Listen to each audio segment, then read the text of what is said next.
시청자 여러분 안녕하십니까? 상쾌한 아침입니다. 문재인의 교활한 전술 중에 대표적인 것이 이미지 조작입니다.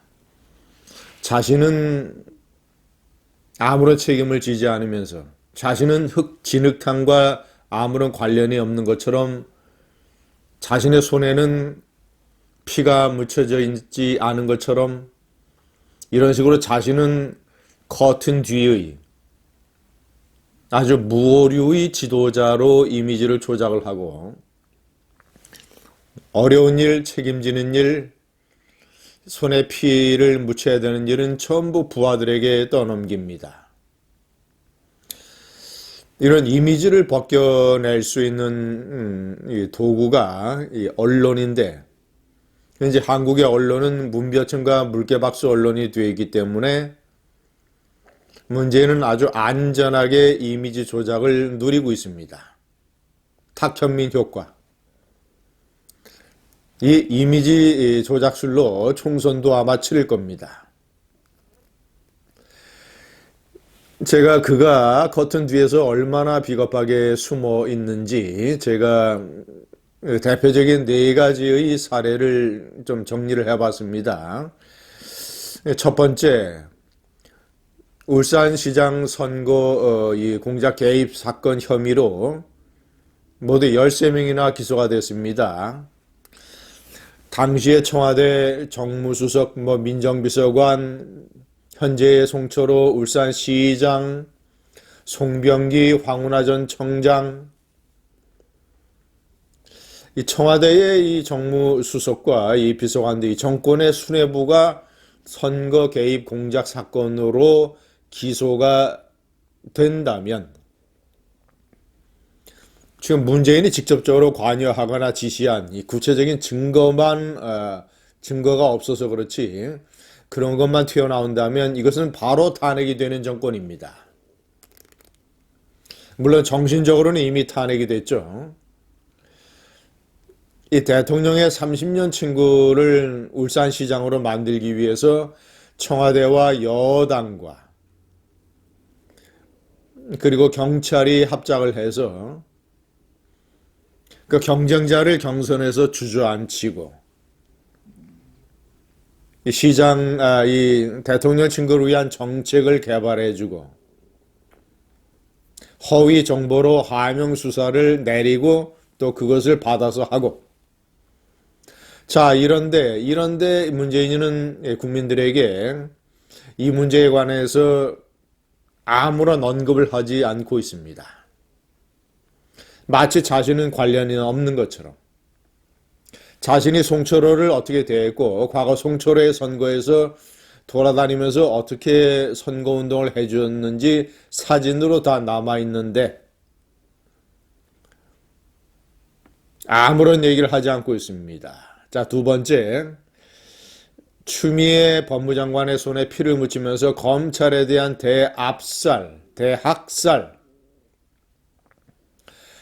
이러면서 자신은 무슨 공정을 얘기하고 검찰 개혁을 얘기하고 무슨 삼권 분립을 얘기하고 민주주의를 얘기하고 과거 보수 정권에 대한 공격을 감행을 하고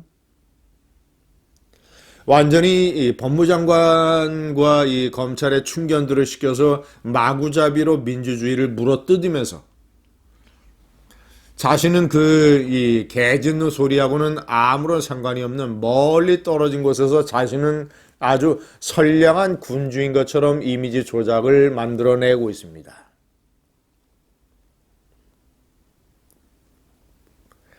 자, 그러면서 이 범법자 조국을 놓아주라. 조국이 고초가 많았다. 자신은 조국에 대해서 부담감을 느끼고 있다. 세 번째, 이번에 아산 진천 이 사건도 그렇습니다. 대단히 이것도 저는 기본적으로 이른바 이 님비 사건, 님비 현상, not in my backyard. 내 앞마당이나 내 뒷마당에는 귀찮고 혐오스럽고 위험하고 이런 시설을 설치하지 말아라. 극도의 이기주의, 님비 현상. 저는 이런 님비 현상에 대해서 대단히 비판적이고 님비 현상 자체를 혐오합니다. 예를 들어서 강서구에 장애인 특수학교를 설립하려고 했는데 주민들이 거세게 반발을 해서 장애인 부모들이 무릎을 꿇고 눈물을 흘리면서 호소를 해야 되는 이런 사회. 이 정도의 수준이 한국 사회입니다.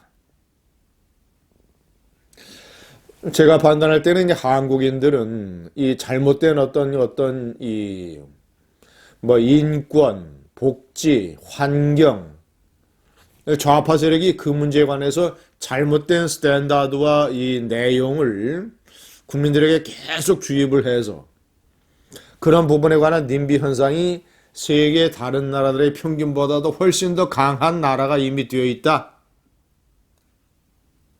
그 님비 현상 자체가 그런 이기주의적인 풍토 자체가 개탄스러운 거지만 정책을 시행을 할 때는 일단 그런 국민들 사이에 그런 님비 현상이 있다는 것을 현실로 받아들이고 신중하고 명확하고 투명하게 집행을 해야 됩니다.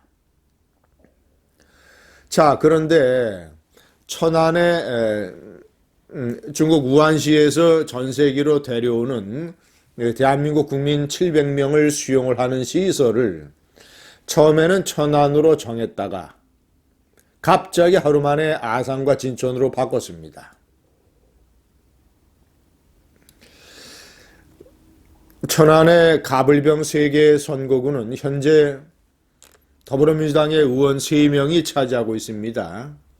반면 아산과 진천은 한국당 의원들입니다.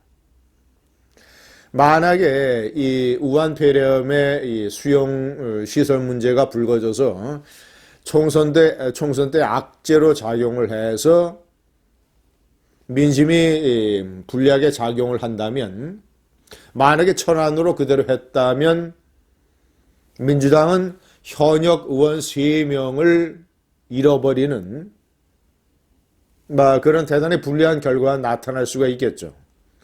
그러나 만약에 아산 진천에서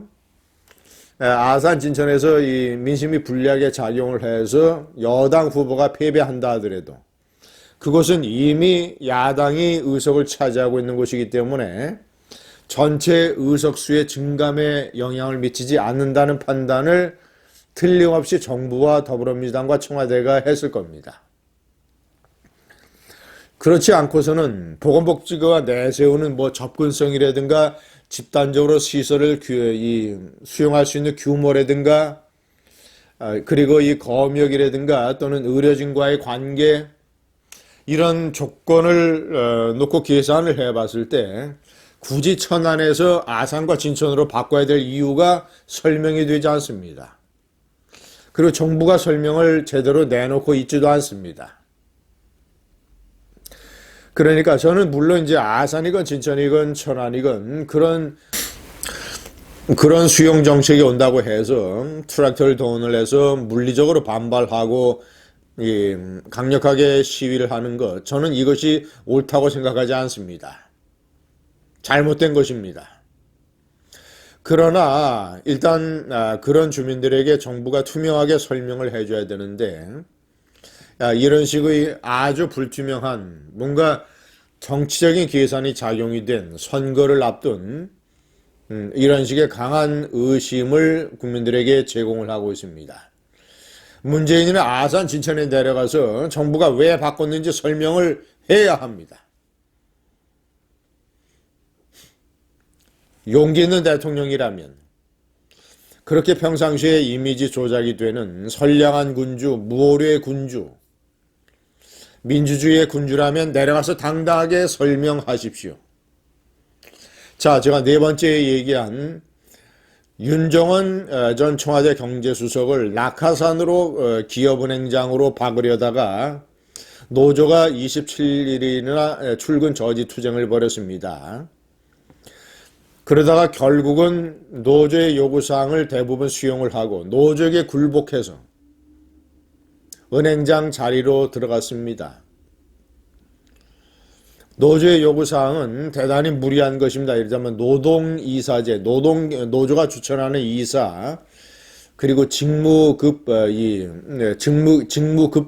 폐지라든가, 각종 일단 받아들이면 은행의 정상적인 경영에 차질을 줄 수 있는 이런 무리한 요구들을 전부 다 수용을 하면서 27일 만에 겨우 창피하게 기업은행장이 되고 말았습니다. 자, 이것도 그저 슬그머니 음지에서 결국은 기업은행의 주주와 또는 고객과 국민들에게 피해가 갈 이런 노조의 이 요구사항에 굴복을 하면서 슬그머니 문재인은 낙하산을 하나 내려 꽂고 있습니다. 비겁하고 무능하고 이미지 조작 속에 숨어있는 문재인. 아산 진천에 내려가서 당당하게 왜 바꿨는지를 설명을 하십시오. 감사합니다.